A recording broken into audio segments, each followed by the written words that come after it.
Hello বন্ধুরা, welcome to my YouTube channel রাখির কিচেনে সবাইকে স্বাগত জানিয়ে আজকে দারুণ একটা রেসিপি শেয়ার করতে চলেছি। তো অবশ্যই এই রেসিপিটা অনেক দিনে, তবুও আমি শেয়ার না করে আপনাদের কাছে থাকতে পারলাম না। তো আজকে রেসিপি চিংড়ি মাছের পাতুরি। তো কিভাবে নতুন স্টাইলে আমি চিংড়ি মাছের পাতুরিটা বানাই, আপনাদের কাছে কিন্তু পুরো ভিডিওটা দেখার জন্য অনুরোধ রইল। আমি এখানে প্রায় অনেকটা চিংড়ি মাছ নিয়েছি, আর চিংড়ি মাছটাকে ভালো করে খোসা ছাড়িয়ে ধুয়ে লবণ মাখিয়ে রেখেছিলাম। এরপরে আমি কি করব, একটা মিক্সিতে একে একে সব উপকরণগুলো আমি দেখিয়ে দিচ্ছি। আদা, রসুন, পেঁয়াজ, কাঁচা লঙ্কা, আর দিয়ে দেবো সর্ষে, সাদা সর্ষে আর পোস্ত। এটাকে পেস্ট করে নেব, আর ওই চিংড়ি মাছের সঙ্গে অ্যাড করে দেব। এই চিংড়ি মাছগুলোকে না ভালো করে খোসা ছাড়াতে হবে, আর চিংড়ি মাছের মাথার খোসাটাও যখন লবণ মাখানো থাকবে নরম হয়ে যাবে, তখনই ছাড়িয়ে নিতে হবে। এরপরে আমি অ্যাড করব 2 চামচ মতো নারকেল কোড়া। নারকেল কোড়াটাকে আবারও আমি মিক্সিতে পেস্ট করে নিয়েছিলাম ভালো করে। এরপরে কি করব, গ্যাসের ওভেনে কড়াই বসিয়ে দেব, তাতে দিয়ে দেব পরিমাণ মতো জল, আর জল দেওয়ার পরে দিয়ে দেব লাউ পাতা। লাউ পাতাটাকে আমি বেশি ভালো করে সেদ্ধ করব না, হালকা করে সেদ্ধ করে এগুলোকে আমি ছেঁকে নেব। কারণ কি বলুন তো, লাউ পাতার যে গন্ধটাও চলে যাবে, আর যখন পাতুরি বানাবো ভেঙে যাওয়ার সম্ভাবনাটা থাকবে না। আর লাউ পাতার উপরের আঁশটা কিন্তু তুলে দিতে হবে।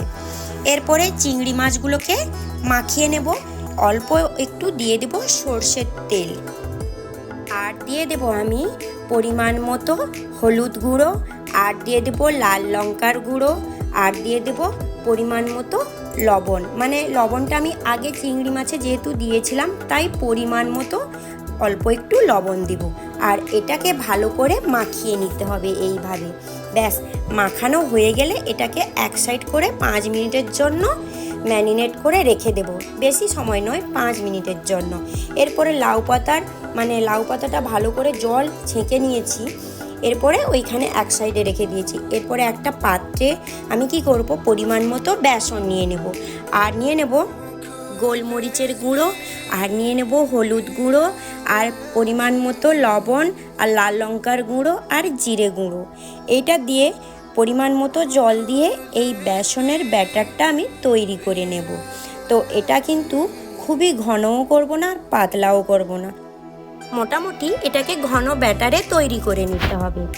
এরপরে আমি কি করব, লাউ পাতাগুলোকে একটা লাউ পাতা ভালো করে জল ঝরিয়ে নিয়েছি, আর আপনাদের দেখিয়ে দিচ্ছি লাউ পাতাটা সেদ্ধ হয়ে গেছে। দেখুন, সেদ্ধ হওয়ার ফলে কালারটা চেঞ্জ হয়ে গেছে। এরপরে আমি কি করব, লাউ পাতার মধ্যে চিংড়ির ওই পুরটা যে করেছিলাম ওটা আমি খুব সুন্দরভাবে দিয়ে দেব। তো কিভাবে আপনাদের লাউ পাতাটা মুড়বো দেখাবো। এইভাবে চিংড়ির যে ওই পুরটা করে রেখেছিলাম ওটা এইভাবে দিয়ে লাউ পাতাটা এই সাইড থেকে মুড়ে ও সাইডে মুড়ে আমি খুব সুন্দরভাবে এইভাবে বানিয়ে নেব। তো কোনো সুতো দিয়ে বাঁধতে হবে না, এইভাবে সুন্দরভাবে মোড়া হয়ে যাবে। কেন বলুন তো, যেহেতু আমি লাউ পাতাটা হালকা করে সেদ্ধ করে নিয়েছিলাম, সুন্দরভাবে রেডি হয়ে যাবে।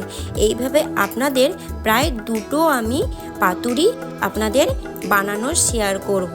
তো দেখুন বন্ধুরা, কিভাবে বানিয়েছি, কিভাবে পাতাটা মুড়েছি, ভালো করে খেয়াল করবে। কিন্তু সবসময় সবটা সহজ ভাবলেও হবে না, তো এইভাবে সুন্দর করে এইভাবে মুড়ে নিতে হবে। তো এরপরে আমার প্রত্যেকটা এইভাবে রেডি করে নেব, পাতুরিগুলো প্রত্যেকটা আমি রেডি করে নেব। তো বন্ধুরা, আমার রেসিপিগুলো যদি ভালো লেগে থাকে, প্লিজ বন্ধুরা আমার চ্যানেলটিকে সাবস্ক্রাইব করে দিও, আর অনেক অনেক শেয়ার করে দেবে, আর ছোট্ট একটা কিন্তু লাইক করে যাবে। আর রেসিপিটা অবশ্যই বাড়িতে বানিয়ে আমাকে কমেন্টে জানাবে। কিন্তু এইভাবে এই প্রসেসে রেসিপিটা বানাবে, খুবই অসাধারণ হবে। তো দেখুন বন্ধুরা, আমার বেসনের ব্যাটারটাও এইভাবে রেডি হয়ে গেছে, আর প্রত্যেকটা পাতুরিও রেডি হয়ে গেছে। তো গ্যাসের ওভেনে আমি তাওয়া বসিয়ে দিয়েছি, তাতে দিয়েছি পরিমাণ মতো হোয়াইট অয়েল, আর অয়েলটা যখন গরম হয়ে আসবে তাতে দিয়ে দেব অল্প একটু বাটার আর অয়েলটা ভালো করে মাখিয়ে গরম করে নিতে হবে, মানে বাটারটা গলিয়ে নিতে হবে। তারপরে আমি কি করব, পাতুরিগুলো বেসনের ব্যাটারে কিন্তু মাখিয়ে নিতে হবে।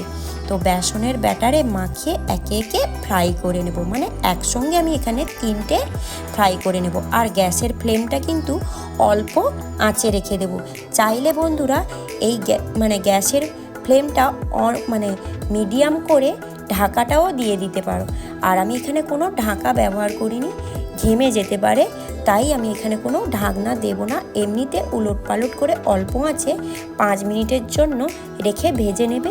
চিংড়ি মাছটা সেদ্ধও হয়ে যাবে, উপর থেকে পাতাটা ভাজাও হয়ে যাবে। তো অল্প আঁচে কিন্তু রাখতে হবে, আর হাই আঁচে একদম রাখা যাবে না। অল্প আঁচে উলটপালট করে 5 মিনিটের জন্য, 5 থেকে 7 মিনিট প্রায় লাগবে, ভেজে নিতে হবে।